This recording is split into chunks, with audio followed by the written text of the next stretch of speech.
Alô, amigos, uma boa noite. É uma satisfação novamente estar aqui com você nesse programa que a UCAV mantém de esclarecimento, de elucidação das questões que nos incomodam há muitos anos, né?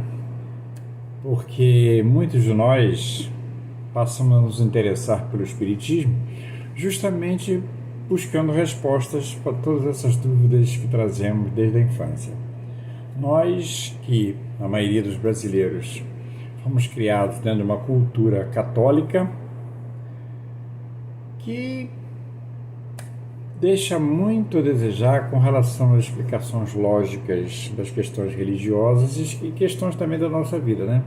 Como, por exemplo, raramente a gente tem explicações assim convincentes com relação ao nosso futuro, do depois da morte, das coisas que nos acontecem, e poucas explicações dos fenômenos espirituais, fenômenos. E às vezes a gente é obrigado a atribuir a assombrações, a coincidências, fatos que incomodam, né? É a nossa vida. Muitas vezes nós temos experiências importantes e com a doutrina dos espíritos nós temos explicações muito claras para isso.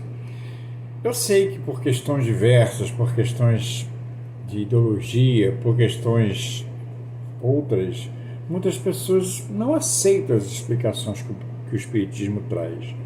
Muitas dessa recusa está ligada à fidelidade, né?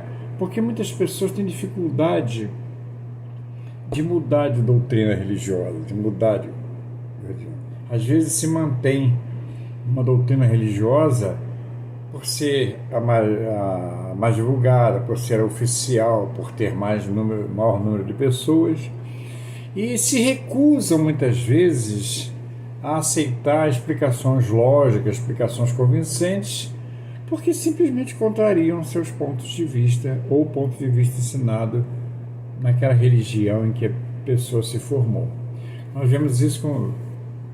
Quem de nós não tem pessoas do nosso relacionamento que recusam, né, a ouvir falar, não quero falar desse assunto não, eu penso diferente de você, e se fecham completamente para essas questões. Habitualmente, as pessoas que frequentam, que conhecem a doutrina espírita, que adotam a doutrina espírita como seu princípio religioso, não são de ficar querendo convencer as outras pessoas, né? O que Kardec chama de proselitismo.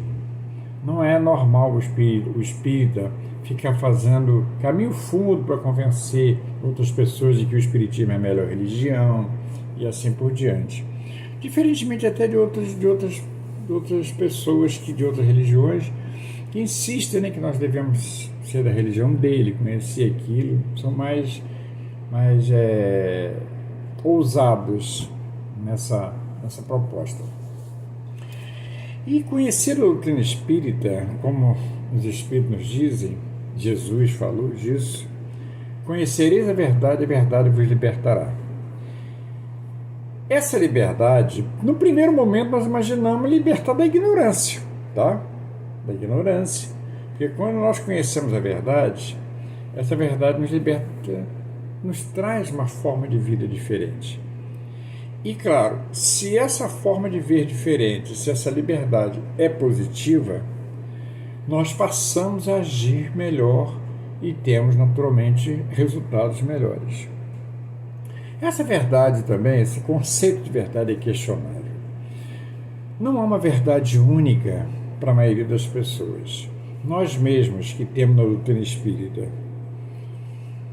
respostas muito claras, muito convincentes, daquilo que nós chamamos verdade sobre muita coisa, a verdade também é condicionada ao nosso grau de elevação. Na medida que nós avançamos no conhecimento, na moral, é claro que a verdade não vai mudar. A verdade é a mesma, a verdade é única. Nós temos, por exemplo, cristãos como verdade o que está no Evangelho de Jesus, nosso padrão de moral, de verdade. Entretanto, na medida que nós avançamos moralmente e intelectualmente, essa verdade vai criando detalhes, conhecendo melhor os detalhes. Isso acontece, por exemplo, quando nós aprendemos determinada coisa nas séries inferiores e aquilo é certo.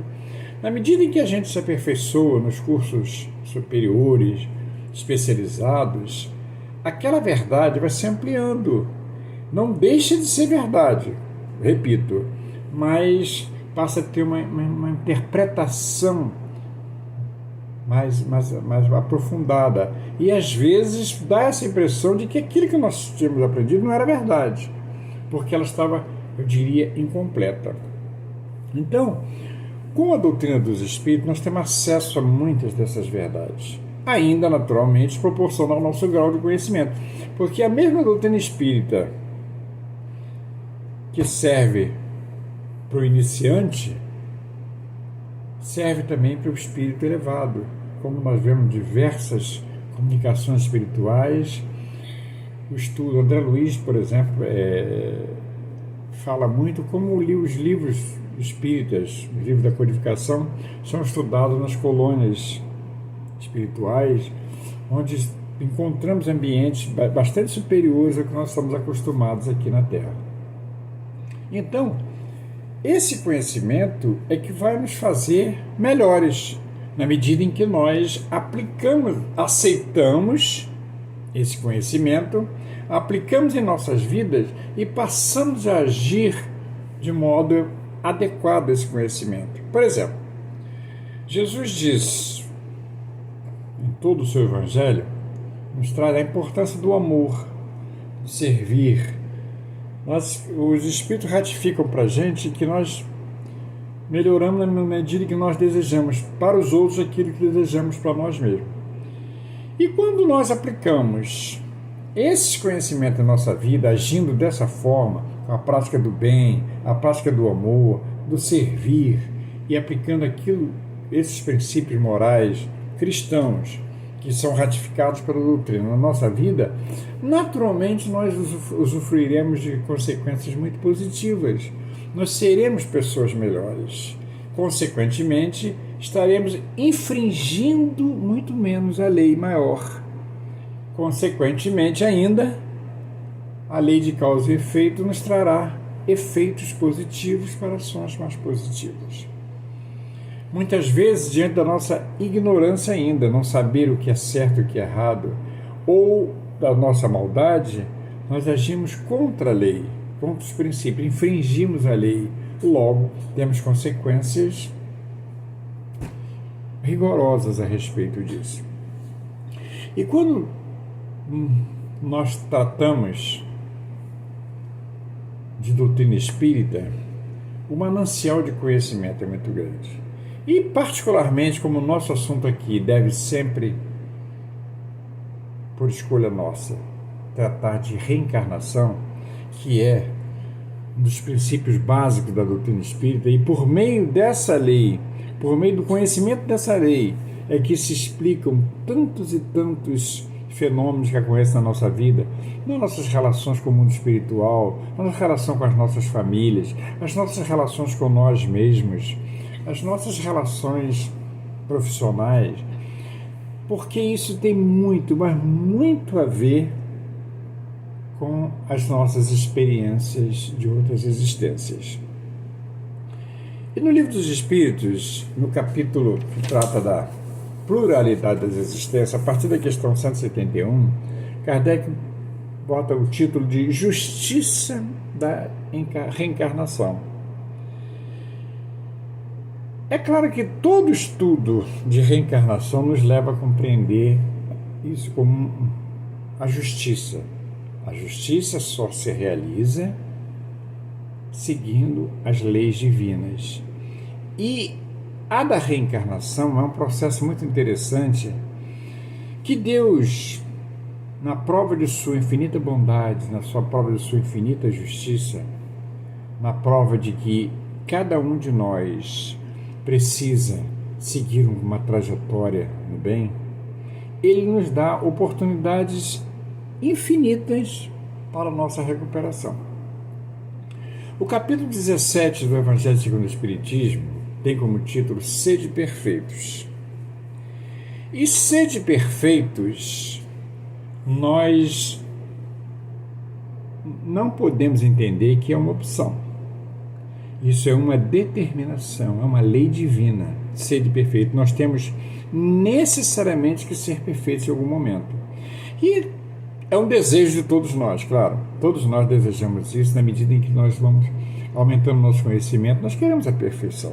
Principalmente quando nos espelhamos com espíritos superiores, como é o caso de Jesus Cristo, que quem, em sã consciência, não se espelha e não quer ser perfeito como Jesus Cristo é. E Jesus ainda diz mais. Eu não sou, quando chamaram ele de bom no Evangelho, ele diz: bom é meu Pai que está no céu. Eu não sou bom é meu Pai que está no céu. Então, mesmo Jesus, que para nós é o símbolo de perfeição, nosso guia e modelo, segundo a resposta dos Espíritos na questão 625 do Livro dos Espíritos, quando Kardec perguntou qual o ser mais perfeito que Deus ofereceu aos humanos para lhe servir de guia e modelo. E os Espíritos responderam: Jesus Cristo. É interessante, é uma coisa, um assunto puxa outro, eu peço a liberdade de vez em quando falar sobre isso.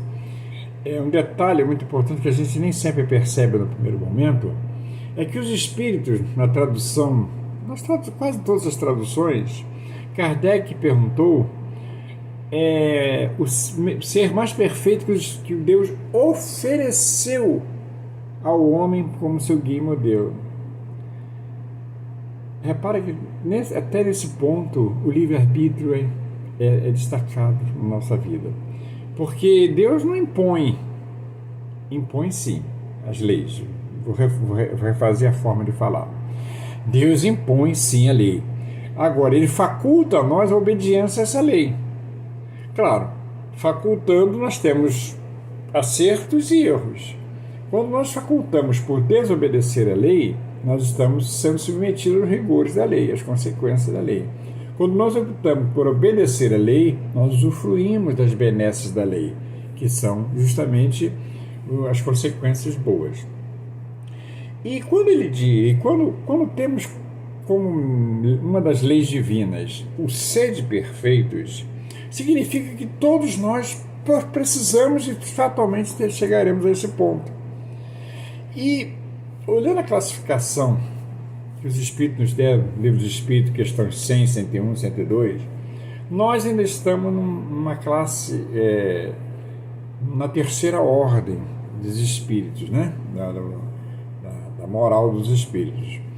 Temos ainda que passar essa terceira ordem, composta de 5 classes, para chegar à segunda ordem e depois à primeira ordem, que é onde estão os espíritos superiores, os espíritos mais avançados. Estando nós, habitantes do mundo de expiação e provas, que é o nosso planeta, na terceira ordem, nós temos uma jornada muito grande pela frente. E Deus não abandona nenhuma das suas criaturas. Ele nos dá oportunidades iguais para todos. Se nós concebemos Deus como a infinita bondade, a infinita justiça, não podemos admitir que sejamos tratados de forma diferente. E isso, é claro, isso abrange um pensamento muito amplo de tudo que vemos à nossa volta, onde a justiça divina está presente em tudo. Só que quando nós observamos a falta de justiça aos nossos olhos, é porque a lei de Deus ainda não foi aplicada nesse sentido. Ou seja, há alguém desobedecendo as leis divinas. E aí é obra humana, ainda atrasada, habitante, no nosso caso, de um mundo de expiação e provas, e também compondo a terceira ordem no adiantamento dos espíritos. Portanto, com muita coisa a ser aprendida, muita coisa a ser aplicada nessa grande jornada que é avançar para atingir os graus superiores. E Nesse estudo que o Livro dos Espíritos oferece, a questão 171, 172 e seguintes, fala justamente disso. Deus dá oportunidade a todos, se nós ainda muito atrasados em muitos pontos, muitas questões morais, nos sentimos bem quando vemos as oportunidades sendo oferecidas de maneira igual, porque o nosso senso rejeita quando nós vemos o que nós chamamos de uma injustiça. Por exemplo, o direito à defesa. Todos nós, a justiça dos homens, a justiça civil, já admite com muita plenitude o amplo direito de resposta, o amplo direito de defesa. Ou seja, todos têm o direito de se defender de forma igual. A justiça dos homens tenta, nesse caso, emitir a lei divina, agindo com igualdade. E essa igualdade também aparece como todos devem ter a mesma oportunidade, até mesmo de se redimir do erro. Na justiça dos homens, como o próprio nome diz, dos homens, nós ainda cometemos muita interpretação equivocada, nós somos movidos por muitos interesses, muitas paixões, e isso acaba deturpando a aplicação plena da justiça. Não vemos, às vezes, o direito pleno de defesa, as oportunidades iguais e, principalmente, o direito de se redimir. Haja vista a pena de morte. A pena de morte que, felizmente, no Brasil ainda nós não temos. Quem sabe um dia nós teremos a pena de morte extinta em todas as partes do mundo. É um desses princípios que não dá direito ao indivíduo de se redimir de um erro. No caso da prisão, ainda acontece uma possibilidade de que o indivíduo, enquanto cumpre pena, ele pode fazer atos bons, ele pode, pelo pensamento, se arrepender e vir a se redimir do erro, né? Tentar corrigir-se. No caso da pena de morte, isso já fica mais difícil, pelo menos tendo como visão esta existência, essa encarnação.